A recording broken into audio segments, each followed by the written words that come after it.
Be sure to read and follow the safety guidelines to protect your computer from potential damage and ensure your personal safety. For more information about safety guidelines, see the owner's manual at dell.com/support. Before you begin, turn off the computer and disconnect all the attached peripherals. Before proceeding, ensure your computer is in service mode. To enter service mode, press and hold the B key on the keyboard and then press the power button. Now, the computer will boot up and the owner tag information is displayed on the screen. Press any key to proceed. The computer will emit 3 short beeps and shut down, indicating it has entered the service mode.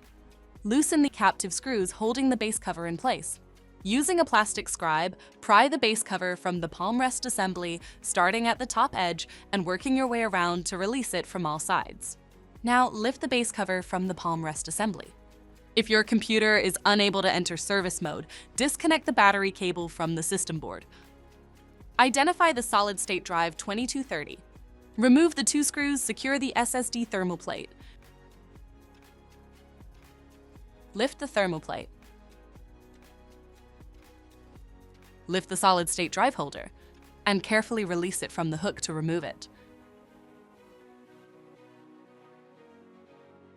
Slide and remove the solid-state drive from the slot. To reinstall the solid-state drive 2230, slide the solid-state drive into the M2 card slot. Slide the SSD holder over the hook and press it down.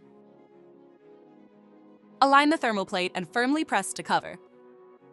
Tighten the 2 screws to secure the thermal plate. If the battery cable was disconnected earlier, make sure to reconnect it to the system board. Next, align the base cover with the palm rest assembly and gently place it into position. Tighten all required screws to secure the base cover in place. To exit service mode, connect the AC adapter and press the power button. Please note, the system will only power on and exit service mode if the adapter is connected. For more information about your Dell system, visit dell.com/support.